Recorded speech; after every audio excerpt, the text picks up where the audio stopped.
Una impresión muy bonita de esta congregación en las actividades que hemos tenido la oportunidad de estar.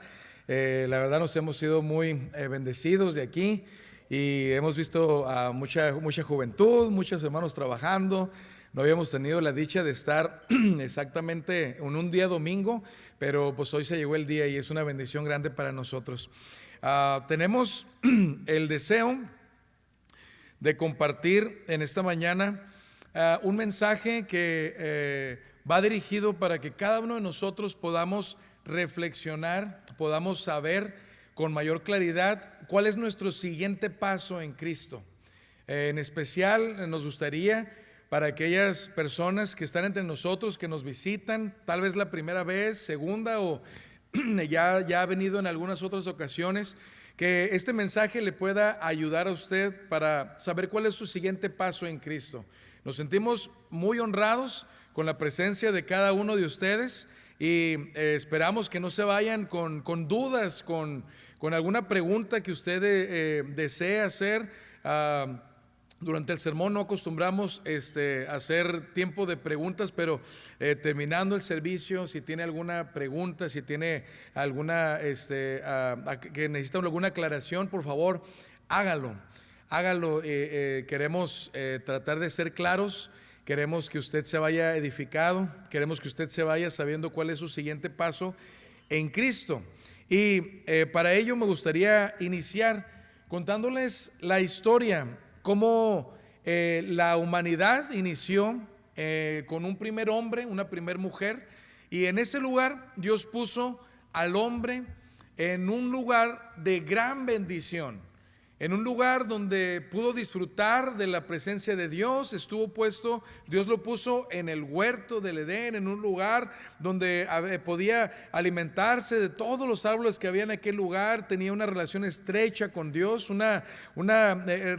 realidad un círculo de gran bendición para su vida. Y lo único que el Señor les pidió es que obedecieran. Para poder permanecer en ese círculo de gran bendición, Dios les pide que obedezcan. Les dice que de todo árbol del huerto pueden comer, excepto del árbol de la ciencia del bien y del mal. De ese árbol no van a poder comer. Dios les estaba dando una oportunidad, la libertad de decidir entre hacerle caso a Dios o no hacerlo. Y nosotros, aquí representamos a Dios como la autoridad, como quien los tiene en este lugar de bendición. Ahí tenemos nosotros que para vivir bajo la bendición de Dios, entonces es necesario obedecer. Dice también la Escritura en el capítulo 3, en el versículo 1 al 6, la palabra de Dios nos enseña cómo la serpiente vino. La serpiente trajo una idea distorsionada de Dios. La serpiente, eso en su diálogo con la mujer, le dijo: con que Dios os ha dicho que no comáis de todo árbol del huerto. Y esta era una mentira, ¿verdad? Sabemos que sí podían comer, sabemos que había mucho de dónde escoger, pero Satanás metió una idea distorsionada. Dios realmente no quiere tu felicidad. Dios realmente no quiere que tú disfrutes la vida. Dios no quiere que tú goces, que tú seas libre. Mira, ¿por qué te dice que no puedes comer de todo árbol del huerto? Y la mujer, hermanos, como que esto empieza a razonarlo y dice: no, es que no nos dijo eso. Nos dijo que solamente de una especie del árbol. ¿Cuál fue el siguiente diálogo de Satanás?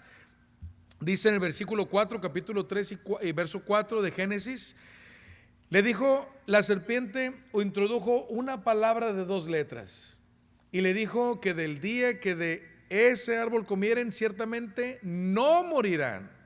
Solamente agregó una palabra de 2 letras. Y hermanos, la seducción, la tentación, el deseo que tenía la mujer de aquel fruto que era codiciable para sus ojos, que se miraba bueno para comer, que tenía la curiosidad, ahí estaba la tentación latente, y la mujer cedió a la tentación. La tentación finalmente, hermanos, agarró fuerza cuando Satanás le dijo: seréis como Dios, sabiendo el bien y sabiendo el mal. Hermanos, el hombre y la mujer desobedecen a Dios. Sabemos la historia.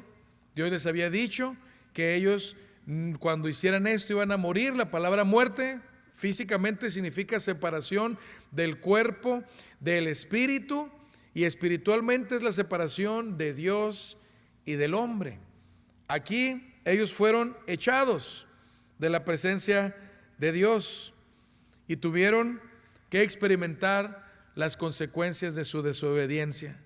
Nosotros sabemos que ellos desobedecen y ellos empezaron a experimentar miedo. Dios los busca.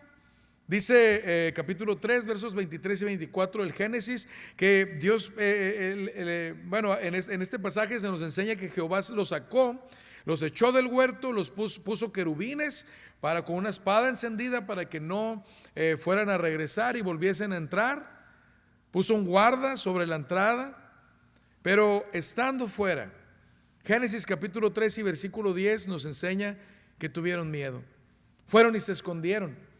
Tuvieron vergüenza, se dieron cuenta que estaban desnudos, fueron a esconderse, a cubrirse con hojas, sintieron enojo. Dios le pregunta al hombre si había comido del árbol, del fruto del que le dijo que no comiera, pero el hombre, como empezar a inculpar a Dios, le dice: pues es que la mujer que tú me diste. Y hermanos, la mujer también empieza a culpar a la serpiente.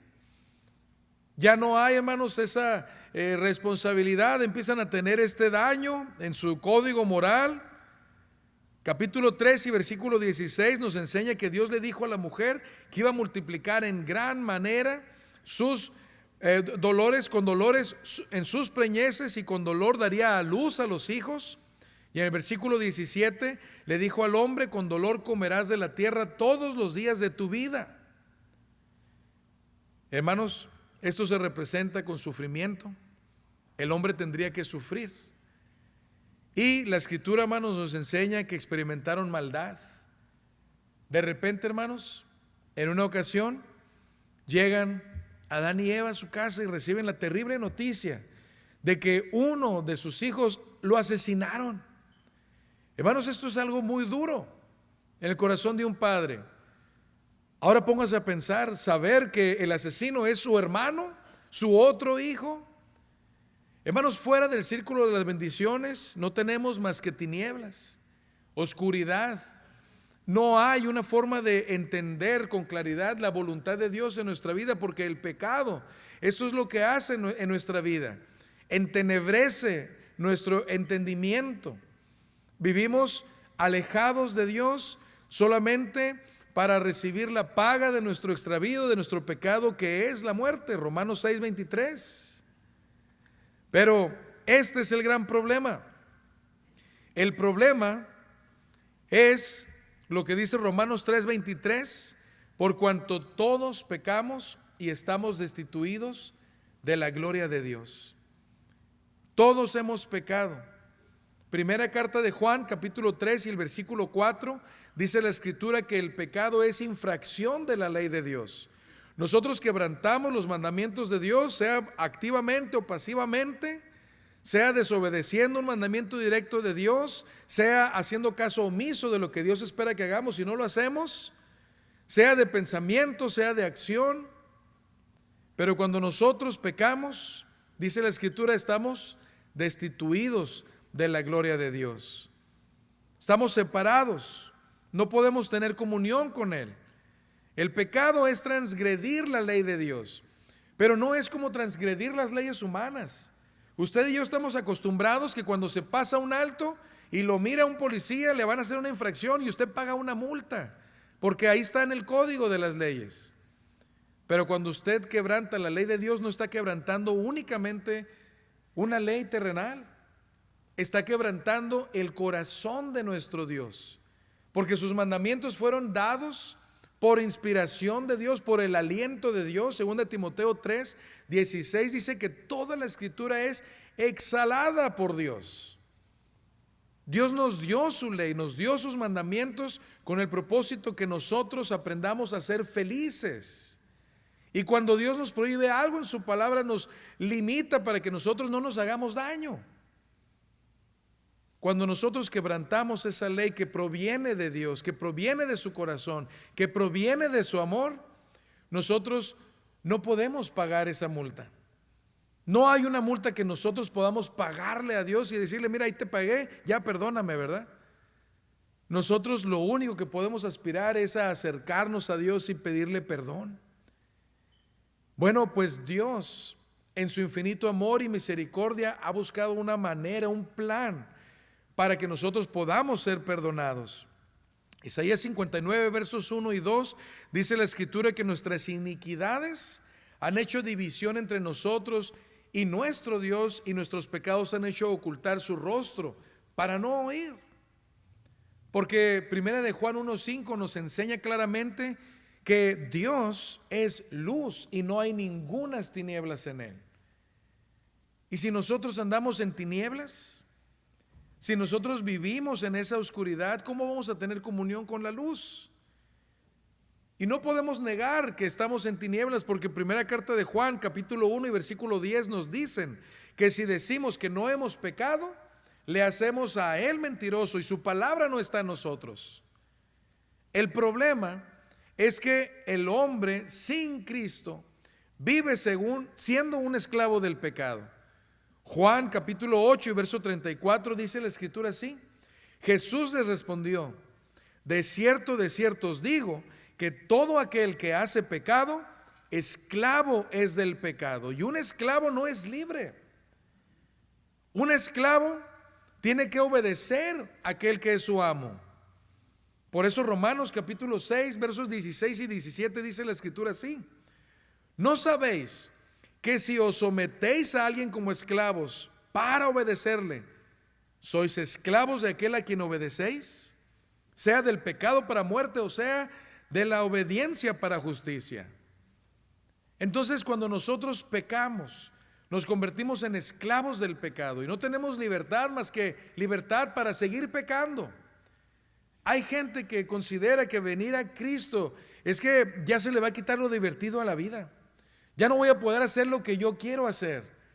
Cuando no se dan cuenta que la única libertad de la que gozan es decidir de qué forma van a pecar.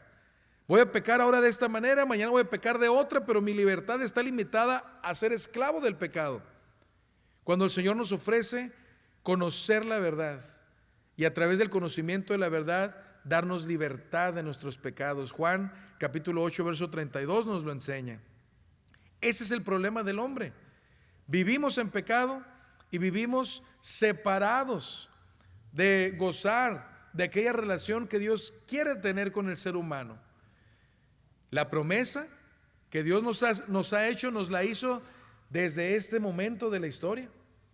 Génesis capítulo 3 y el versículo 15, Dios prometió un redentor. Le dijo a la serpiente: y pondré enemistad entre ti y la mujer, entre tu simiente y la simiente suya. Esta te herirá en la cabeza, le dijo a la serpiente, ¿verdad? Y tú le herirás en el calcañar. Solamente le vas a hacer una herida inferior en el talón, pero él te aplastará, él te vencerá. Y sabemos por la historia que nos cuenta la Biblia, la historia que nos dejó revelada el Señor a través de los años, 1600 años para poder escribir este libro, por más de 40 autores que hablaron 3 idiomas diferentes, entre hebreo, arameo y griego, de diferentes estudios y diferente preparación. Hubo reyes, hubo médicos, hubo pescadores, pero entre todos nos narraron la historia de la redención de Dios por medio del sacrificio de Cristo en la cruz del Calvario. Desde el Génesis se nos promete un redentor. Cuando Dios llama a Abraham, cuando Dios le hace salir de su tierra, de su parentela, el Señor le hizo una promesa. Capítulo 12, versos 1 al 3 nos enseña que tendría descendencia, que tendría una tierra y que en él serían benditas todas las familias de la tierra. Génesis 22, verso 18, Dios siguió revelando su plan redentor y le dijo así, Dios comunicándose con Abraham: en tu simiente, de una forma singular esta palabra, serán benditas todas las naciones de la tierra. Y Pablo enseña que esa simiente es Cristo. Gálatas 3:16, ahora bien, a Abraham fueron hechas las promesas y a su simiente. No dice y a las simientes como si hablase de muchos, sino como de uno, y a tu simiente, la cual es Cristo. En Gálatas capítulo 4, versículos 4 al 5 dice la escritura: pero cuando vino el cumplimiento del tiempo, Dios envió a su Hijo, nacido de mujer y nacido bajo la ley, para que redimiese. Aquí está el propósito. ¿Por qué vino Cristo? ¿Por qué Dios envió a su Hijo? Versículo 5, para que redimiese a los que estaban bajo la ley, a fin de que recibiésemos la adopción de hijos. Evangelio de Juan, capítulo 1, el versículo 12, dice el testimonio de Juan así: mas a todos los que le recibieron, a los que creen en su nombre, Dios les dio potestad de ser hechos hijos de Dios, los cuales no son engendrados de sangre, ni de voluntad de varón, ni de voluntad de carne, sino de Dios. ¿Cómo lo hizo Dios? Dios planeó un plan divino de redención en el cual Él podría ofrecernos el perdón a través del sacrificio de Cristo. Dios no simplemente, hermanos, puede perdonarnos porque Él es lleno de gracia, lleno de amor y misericordia, como mucha gente cree. Mucha gente piensa que Dios, como es tan bueno y nos ama tanto, aunque yo no haga nada de su voluntad, no haga ni el mínimo esfuerzo por obedecerle, Dios al final, como es tan bueno, Él me va a perdonar al final de mi vida. Yo puedo estar en el hospital y estar en mi último aliento antes de morir, y ahí hacer una oración y decirle: Señor, perdóname, y Dios me va a perdonar sin haberme arrepentido y reconciliado con Dios. Este pensamiento, hermanos, es una idea distorsionada de quién es Dios. Ese no es el plan que Dios tiene para salvarnos. Dios hizo un plan. Ese plan consistía en que enviaría un redentor. Ese redentor, hermanos, estuvo siguiendo una línea mesiánica. Empezaron a nacer. De Abraham siguió Isaac, de Isaac Jacob. Y, hermanos, la línea continuó hasta que llegó a una familia. Dice Gálatas capítulo 4, verso 4: cuando vino el cumplimiento del tiempo, Dios envió a su Hijo, nacido de mujer y nacido bajo la ley. Él tenía que nacer así, tenía que tener un cuerpo, porque Él sería el Cordero de Dios que quitaría el pecado del mundo. Ese cuerpo tendría que ser inmolado, tendría que ser ofrecido como el sumo sacerdote, hermanos, por muchas generaciones. Lo hacía una vez al año y era llevado, hermanos, un cordero, le quitaban la vida era representada en la sangre, y esa sangre, hermanos, era introducida en el lugar santísimo una vez en el año por una persona que primero ofrecía sacrificios por sus pecados. Llevaba esa sangre, hermanos, y la ponía en la tapadera, en el propiciatorio del arca del pacto, y la rociaba. Era la sangre del sacrificio delante de Dios. Cuando esa sangre era puesta en ese lugar, hermanos, esa era el simbolismo de que el Señor recibía, pagaba, la justicia de Dios se satisfacía. La propiciación significaba, hermanos, apaciguar la ira de Dios. Había un medio a través del cual podías acercarte a Dios y ser perdonados los pecados cometidos, y ahí, hermanos, era vertida la sangre. Esto lo tenían en sus mentes. Cuando el Señor decide mandar a su Hijo, cuando se anuncia, hermanos, que Él era el Cordero de Dios, cuando murió y fue sepultado y resucitó al tercer día y anduvo apareciéndose resucitado, y hubo muchos testigos, y el testimonio lo tenemos registrado en la Escritura, que daron el testimonio de que todo esto se cumplió conforme a las profecías.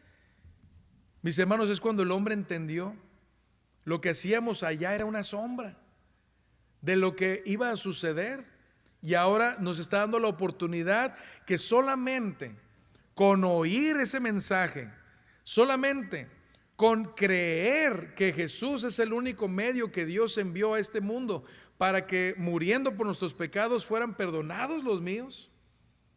Hermanos, cuando nosotros se nos habla acerca de confesar esa fe, como ahorita, hermanos, delante de este grupo de personas, usted puede confesar su fe, que cree en el Señor, que es el único que le puede perdonar sus pecados, y creyendo y con arrepentimiento usted pide ser bautizado, como lo enseña Hechos capítulo 2, verso 38. Si usted es bautizado el día de hoy, el Señor promete perdonarle sus pecados. Por lo que vamos a ver, hermanos, a continuación, Cristo vino con este propósito. El Señor vino a morir para que nosotros pudiésemos ser trasladados del reino de las tinieblas y ser puestos, hermanos, en el reino de su amado Hijo. Colosenses 1, versos 13 y 14 dice: en quien tenemos redención por su sangre, el perdón de pecados, ¿verdad? Bueno, eso lo dice el 14. Dice: el cual nos ha trasladado del reino de la potestad de las tinieblas al reino de su amado Hijo. En el reino de las tinieblas, el amo, el rey, es Satanás. Somos esclavos de él. No podemos gozar de libertad, simplemente libertad para pecar. Pero Cristo nos ofrece, hermanos, Él ofreció ese precio. Él pagó con su sacrificio en la cruz el precio de nuestra libertad. Mateo capítulo 20 y versículo 28 dice la Escritura que el Hijo del Hombre no vino para ser servido, sino para servir y para dar su vida en rescate por muchos. Y la palabra que se usa, hermanos, en el idioma original para hablar de rescate, esa palabra en el griego es la palabra lutron, que significa el precio que se pagaba para liberar a un esclavo o a un prisionero. Cristo compró nuestra libertad del pecado y nos salvó del castigo que usted y yo merecíamos. Estando en las tinieblas, lo que merecíamos era la paga del pecado, dice Romanos 6:23, es la muerte. Pero Cristo vino a pagar el precio de nuestra libertad. Él murió para satisfacer la justicia de Dios y a nosotros podernos dar el perdón. Primera carta de Pedro, capítulo 1, versículo 18 y 19, dice la Escritura así. Dice que fuimos rescatados de nuestra vana manera de vivir, la cual recibimos de nuestros padres. Pero ¿cómo fuimos rescatados? No con cosas corruptibles como el oro o la plata, sino con la sangre preciosa de Cristo, como de un cordero sin mancha y sin contaminación, ya preparado, ya destinado, noten, desde antes de la fundación del mundo. Dios sabía que el hombre iba a desobedecer, pero Él tenía un plan de salvación. Él tenía en mente enviar a un redentor que nos pudiese salvar y perdonar. Ese Salvador es nuestro Señor Jesucristo, y solo la sangre de Cristo tuvo el poder de pagar ese precio por la culpa de nuestros pecados. Primera carta de Timoteo, capítulo 2, versículos 5 y 6, dice la Escritura así: porque hay un solo Dios y un solo mediador entre Dios y los hombres, Jesucristo hombre, el cual se dio a sí mismo en rescate por todos, de lo cual se dio testimonio a su debido tiempo. Y esta es la razón por la cual vino Cristo, a pagar nuestro rescate y a hacer posible que nosotros pudiésemos ser reconciliados con nuestro Dios. Dice la palabra de Dios ahí en primera carta a los Corintios, capítulo 15, versículos 3 y 4, el apóstol Pablo les dice a los corintios el evangelio. Y él les dice: hermanos, les declaro el evangelio, en el versículo 1. En el versículo 3, que Cristo murió por nuestros pecados, conforme a las Escrituras, y que fue sepultado y que resucitó al tercer día, conforme a las Escrituras. Y este mensaje del evangelio, el Señor dijo: vayan y predíquenle el evangelio a la gente. Pablo dice claramente: ¿qué es ese mensaje? El mensaje es el anuncio de lo que sucedió hace 2000 años en la cruz del Calvario para rescatarnos. Díganle a la gente, ese era el pensamiento de Jesús, díganle a la gente que morí, díganle a la gente que fui sepultado que ya pagué el precio, pero díganle también que no quedé allí, sino que resucité. Y prometo que ustedes también lo harán. El que crea este mensaje del Evangelio y sea bautizado, será salvo. Mas el que no creyere, será condenado. ¿Cómo es que nosotros obedecemos entonces el Evangelio? Romanos capítulo 6, versículos 3 al 6 nos lo enseña. Dice el apóstol Pablo también en esta ocasión así. Dice: ¿o no sabéis que todos los que hemos sido bautizados en Cristo Jesús, hemos sido bautizados en su muerte? Usted puede ver allí al Señor muriendo en una cruz. Cuando nosotros nos arrepentimos de nuestros pecados, también estamos en una manera muriendo al pecado. Y cuando nosotros somos sepultados, dice la Escritura, versículo 4, porque somos sepultados juntamente con Él para muerte por el bautismo, a fin de que como Cristo resucitó de los muertos para gloria del Padre, así también nosotros andemos en vida nueva. El Señor nos enseña que la forma en la que nosotros podemos, hermanos, obedecer ese evangelio es a través de la obediencia. ¿Cuál obediencia? Bueno, el Señor nos puso esta condición. Dijo el Señor: prediquen el evangelio, y el que crea y sea bautizado será salvo. Hechos 2:38, el que se arrepienta y sea bautizado será salvo. Hechos 3:19, tenemos que convertirnos para que podamos recibir del Señor tiempos de refrigerio, tiempos de paz, tiempos de reconciliación, tiempos de salvación. Para obedecer nosotros el evangelio, entonces lo que debemos de hacer es ser obediente a lo que el Señor nos ha dicho que Él espera, para que nosotros demostremos que verdaderamente confiamos en el Señor, que es el que puede restaurarnos y perdonar nuestros pecados. Ahora tenemos esta nueva vida. Aquellos que han sido bautizados han resucitado con Cristo. Y la pregunta que nosotros le haríamos a usted en qué paso está. ¿Cuál es su siguiente paso en el Señor? A lo mejor ya ha venido aquí, ya ha escuchado este mismo mensaje y usted ya lo ha analizado y ha comprendido el amor que el Señor le ha tenido y la paciencia que ha tenido todo este tiempo hasta este instante en su vida. Ha comprendido también que la vida es como una neblina que aparece por un poco de tiempo y después desvanece y después se acaba, y en un abrir y cerrar de ojos ya no estamos en este plano terrestre. ¿Ha entendido tal vez usted Hebreos 9:27? Dice la Escritura que es necesario que el hombre muera una sola vez y después de esto el juicio. No hay después de la muerte otra oportunidad de arrepentimiento. No hay después de la muerte otro día de salvación. El día de salvación es hoy, mientras usted está vivo. El día de ayer, lo que usted hizo, si obedeció o no obedeció, ese día ya pasó. Ya no podemos regresar allá y decir: hermano, yo quisiera regresar hace un mes que usted predicó y quisiera obedecer el evangelio, que no lo hice. Eso ya no se puede hacer, porque esa oportunidad ya pasó.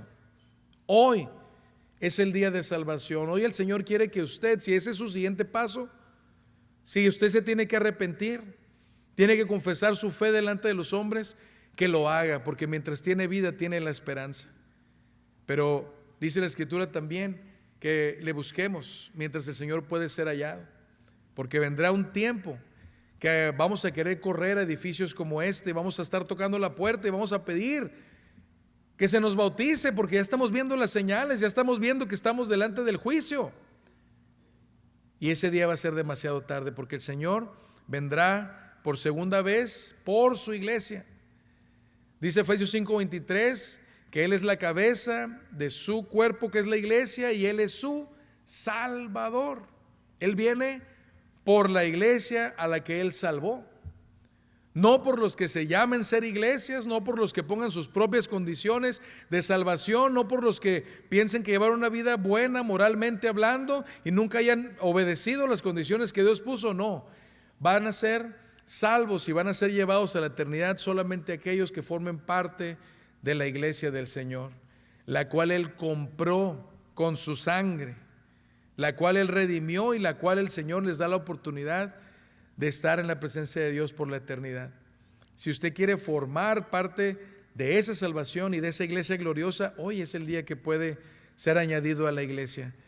Allí en Gálatas capítulo 3 y el versículo 27 nos enseña claramente la Escritura cómo es que nosotros podemos estar en Cristo, en su cuerpo que es la iglesia. Dice, porque todos los que habéis sido bautizados en Cristo, de Cristo estáis revestidos. Somos puestos en el Señor a través de la obediencia al bautismo, como también lo hicieron nuestros hermanos en el primer siglo, en el libro de los Hechos, capítulo 2 y el versículo 41. Dice la Escritura así. Dice, así que los que recibieron su palabra fueron bautizados y se añadieron aquel día como 3,000 personas. ¿A dónde se añadieron? Verso 47, alabando a Dios y teniendo favor con todo el pueblo, y el Señor añadía cada día a la iglesia los que habían de ser salvos. Fueron añadidos aquellos que recibieron la palabra, aquellos que la obedecieron, aquellos que pidieron ser bautizados, aquellos que permanecieron en la doctrina de los apóstoles, alabando a Dios, teniendo favor con todo el pueblo, una vida nueva que el Señor nos ofrece también a usted y a mí, si el día de hoy no hemos sido parte de esta vida hermosa.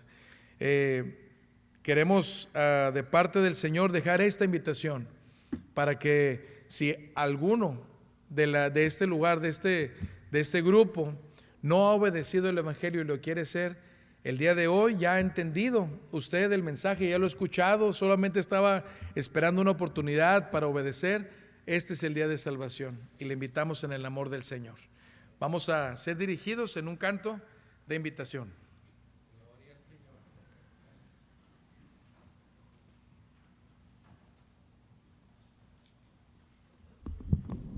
Escucha, pobre pecador.